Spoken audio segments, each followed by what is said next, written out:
नमस्कार मेरे प्यारे दर्शकों, आप सब कैसे हैं। मैं शची चतुर्वेदी आप सबके अपने चैनल ओम श्री विद्या में आप लोगों का हार्दिक स्वागत करती हूँ। सबसे पहले मैं श्री गणेश जी का स्तवन करती हूँ और पूज्य गुरुदेव और गुरु माँ के श्री चरणों में प्रणाम करते हुए आज का वीडियो आगे बढ़ाती हूँ। हम सब ने महाशिवरात्रि का जो पर्व है बड़े ही उल्लास और आनंद के साथ मनाया और आगे भी मनाएंगे। मेरे कुछ सब्सक्राइबर्स ने मुझसे व्हाट्सएप पे पूछा कि प्रत्येक मास में पड़ने वाली मासिक शिवरात्रि कैसे की जाती है, तो मुझे लगा कि इस पर एक वीडियो बनाना चाहिए, तो मैं आज आपके सामने वीडियो लेकर प्रस्तुत हुई हूँ। कुछ भक्त ऐसे हैं जो शिव जी जिनके इष्ट हैं और भारत देश में आपको हजारों करोड़ों की संख्या में ऐसे भक्त मिल जाएंगे जो भगवान शिव देवाधिदेव भगवान के भक्त हैं।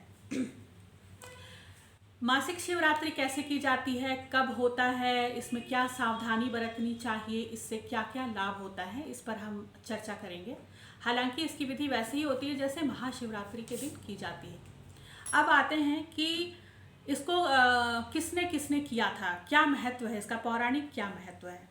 पुराणों और शास्त्रों में ये कथा पढ़ने में आई है कि माता सीता, भगवती लक्ष्मी और कामदेव की पत्नी रति ने अपने उद्धार के लिए, यानी उनके जीवन में जो असंभव कठिनाइयां जो उनको लग रहा था कि अब ये खत्म ही नहीं होंगी, उसको खत्म करने के लिए उन्होंने मासिक शिवरात्रि व्रत को किया था और उसके बाद उसका उद्यापन किया था और उन लोगों की सारी मनोकामनाएं जो है वो पूर्ण हुई थी।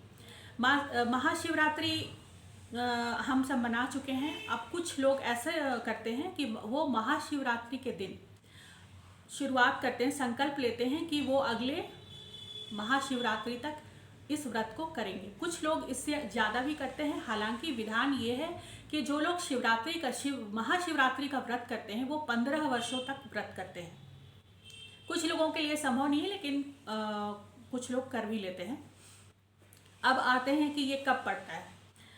मासिक शिवरात्रि व्रत जो है वो हर महीने की जो कृष्ण पक्ष होता है उसकी चतुर्दशी तिथि को मनाया जाता है। उसका इस व्रत को किया जाता है, इस उपवास को किया जाता है।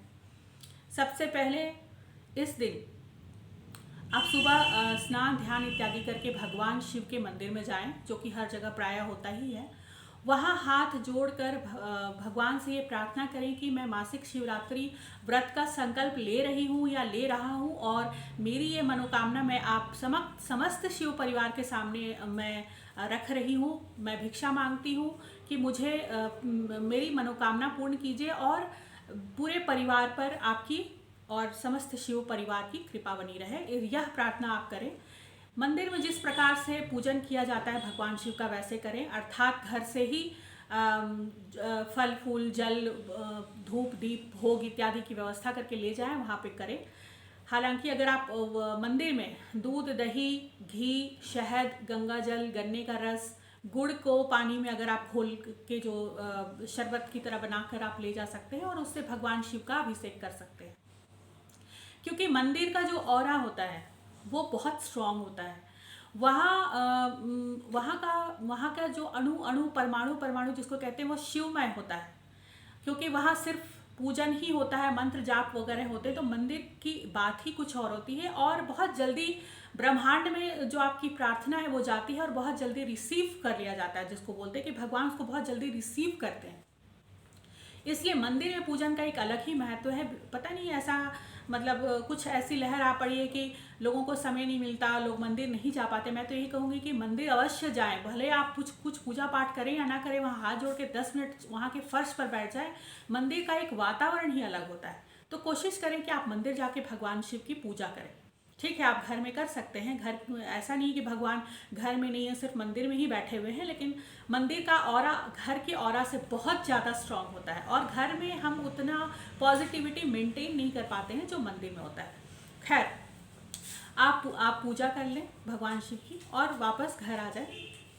इसके बाद भगवान शिव घर आकर अपने पूजा स्थल पर भगवान शिव का जो भी आपने तस्वीर रखा हो या शिवलिंग इत्यादि रखा हो उसका विधिवत पूजन कर लें। विधिवत मतलब कि आप बहुत पूजन प्रणाली को बहुत कर्मकांड वाला ना बनाएं, साधा मतलब सरल तरीके से भी भगवान भोलेनाथ को आप प्रसन्न कर सकते हैं। जैसा युग हो, जैसा समय हो, जैसा देश काल परिस्थिति हो, आपके परिवार में जैसा चलता हो, उस हिसाब से मेंटेन करके चलिए। आराम से पूजा पाठ भी हो जाएगा, घर गृहस्थी भी संभल जाएगी, काम भी हो जाएगा।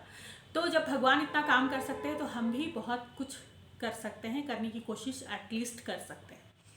आप भगवान शिव का पूजन कर लें घर में। उसके बाद आप चाहें तो भगवान शिव के लिए शिव चालीसा का पाठ, शिव सहस्त्र नामावली का पाठ, जिसमें भगवान शिव के 1008 नाम होते हैं, अगर पॉसिबल हो तो। शिव शतनाम स्तोत्र भी आप पढ़ सकते हैं, जिसमें भगवान शिव के 100 नाम होते हैं। इसके अलावा अगर आपके घर में शिव पुराण रखा हुआ है तो उसके भी कुछ पाठ आप कर सकते हैं। शिव पुराण की बात ही कुछ और है।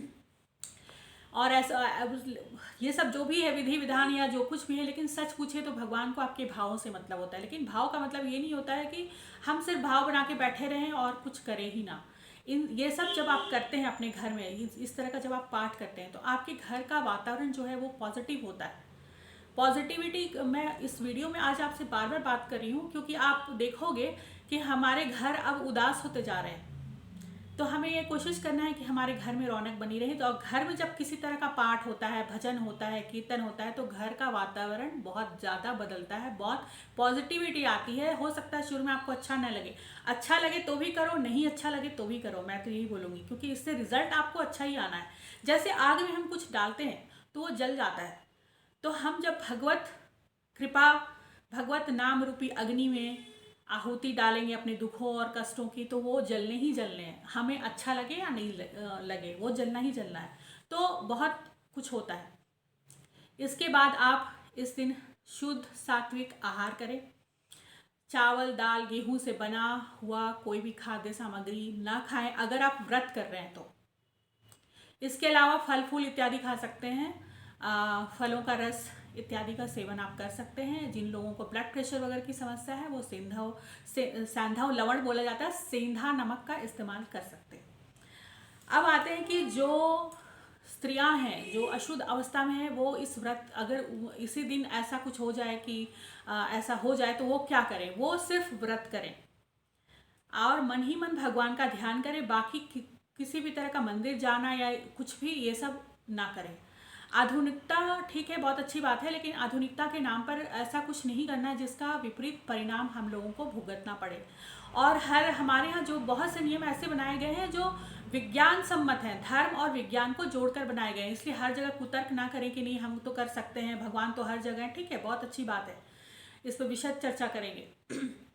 इसके बाद आप अगर बहुत ही भयंकर समस्याओं से जूझ रहे हैं तो आप रात्रि प्रहर की जो पूजा होती है शिवरात्रि की, वो करें तो आपको ज़्यादा लाभ होगा। हालांकि शिवरात्रि, महाशिवरात्रि जो भी हो, चारों प्रहर की पूजा होती है। आप चारों प्रहर में से कोई भी एक प्रहर चुन के उनका पूजन, शिव परिवार का और शिव जी का पूजन कर सकते हैं।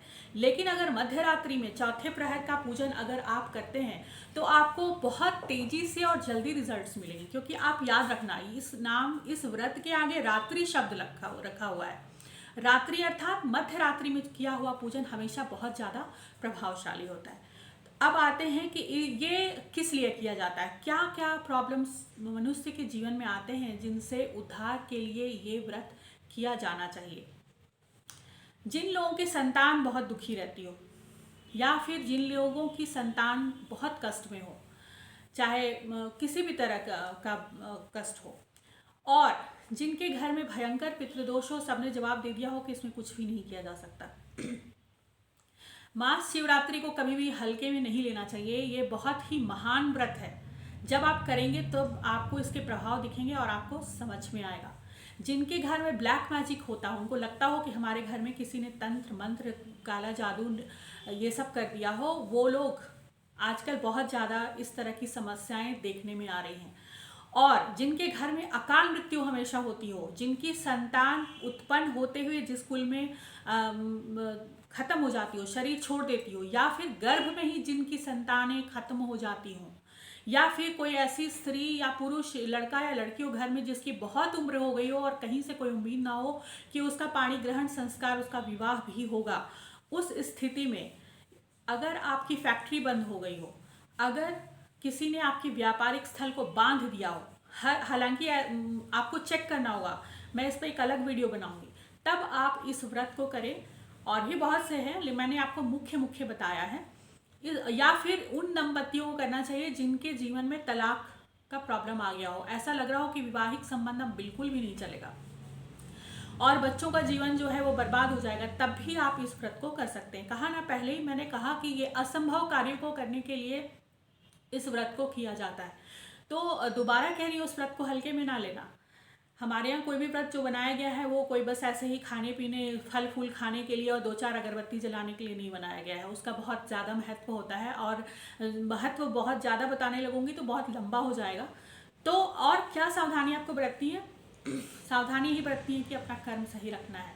बाकी विधि विधान चलता है, होना चाहिए। आपको बहुत सारी वीडियोज़ भी मिल जाएंगे, बहुत कुछ मिलेगा आपको, तो आपको करना चाहिए ये व्रत, मैं तो यही कहूँगी। अब आते हैं कि हर व्रत का एक उद्यापन का समय होता है। अगर आप 1 साल के लिए इस व्रत को करना चाहते हैं और उसके बाद नहीं करना चाहते तो भी आपको उद्यापन करना होगा, या फिर आप 2 साल करें, 5 साल करें, 7 साल करें, 11 साल करें, 15 साल करें। इसकी अवधि 15 साल की होती है। जो लोग कंटिन्यू करना चाहते हैं, जो नहीं कर पाएंगे उनके लिए 1 साल, एक शिवरात्रि से दूसरी शिवरात्रि तक। तो उद्यापन कैसे करें? उद्यापन के दिन, उस दिन आपको निर्जल उपवास करना है। उस दिन आपको बिल्कुल भी कुछ भी खाना पीना नहीं है। आप सुबह जाएं, भगवान शिव का विधिवत पूजन करें। अगर आप कोई पंडित जी हैं, विद्वान पंडित हैं, उनसे तो रुद्राभिषेक इत्यादि करवा सकते हैं। नहीं करवा सकते हैं तो कोई बात नहीं, आप साधारण तरीके से शिव जी का अभिषेक करें, या फिर पंडित जी से कुछ मंत्र, शिव मंत्र इत्यादि वो उच्चारण करते जाए, मतलब शिव परिवार का अच्छे से आप पूजन करवाएं, खुद भी करें। उसके बाद घर आएं और सत्यनारायण भगवान की कथा का आयोजन अपने घर में करें। किसी भी शिव जी का जब हम अनुष्ठान करते हैं, कोई भी अनुष्ठान करते हैं, व्रत भी एक प्रकार का अनुष्ठान ही है, तो विष्णु जी का स्मरण अवश्य उद्यापन के दिन किया जाता है। कभी तीर्थ, किसी ज्योतिर्लिंग का भी दर्शन करके जब आते हैं तो हमारे यहाँ सत्यनारायण भगवान की यानी विष्णु जी के पूजन का विधान है। तो सत्यनारायण भगवान का पूजन करवाएं। अगर कोई बहुत ही अच्छे और विद्वान पंडित जी मिल जाते हैं तो विष्णु सहस्त्र नाम का पाठ अपने घर में करवाएं। इससे आपको बहुत, मतलब आपको पता चलेगा कि मैंने कितना अच्छा काम अपने पूरे कुल के लिए किया है। उसके बाद आप जो भी पंडित आपके घर में आते हैं, जो भी विद्वान पंडित जी आते हैं, वो उनके और उनकी पत्नी के लिए वस्त्र, भोजन सामग्री, जो भी, मतलब दान का जो लिमिट है वो बहुत, मतलब क्या बोले, लिमिटलेस है। आप जितना कुछ दे सकते हैं वो दें और उसके बाद उनको विदा करें। और अगर आप चाहें तो अपने घर परिवार के लोगों को भोजन पर यानी प्रसाद ग्रहण के लिए भी आमंत्रित कर सकते हैं, वो आपकी क्षमता पर है। इसमें ये नहीं है कि आप इतना ही करोगे तो ही भगवान शिव होंगे, शिव प्रसन्न होंगे, ऐसा कुछ भी नहीं है। भगवान शिव जो हैं वो तो भाव के भूखे हैं, लेकिन अब ठीक है, हम भी भाव के भूखे हैं, हमें भी कोई प्यार करे, लेकिन हमें जताना पड़ता है कि हम किसी से प्यार करते हैं या नहीं। बिना जताए किसी को कैसे पता चलेगा कि वो आपसे प्यार करता है? वो तो हमसे करते हैं, हम करते हैं कि नहीं, ये भी तो पता होना चाहिए ना। तो मुझे लगता है कि इतनी जानकारी काफ़ी है, नहीं तो वीडियो बहुत ज़्यादा लंबा हो जाएगा। आपकी जो भी क्वेश्चंस हो प्लीज़ मुझसे ज़रूर पूछेगा, कमेंट के थ्रू मुझसे बातचीत ज़रूर कीजिएगा, क्योंकि मैं सबके कमेंट्स के जवाब देती हूँ। और सब्सक्राइब ज़रूर कीजिएगा, क्योंकि अगर आप नहीं कीजिएगा तो मुझे लगेगा कि मैं अच्छा काम नहीं कर रही हूँ, तो थोड़ी सी डिमोरलाइज हो जाऊँगी। Please subscribe my channel, share कीजिए और मुझसे बातचीत ज़रूर कीजिए, क्योंकि बातचीत करना बहुत ज़्यादा ज़रूरी है। दूसरा वीडियो में फुलेरा दूज जो कि अब आने वाला है उसके बारे में पेश करूंगी। तब तक के लिए आप सबका बहुत बहुत धन्यवाद।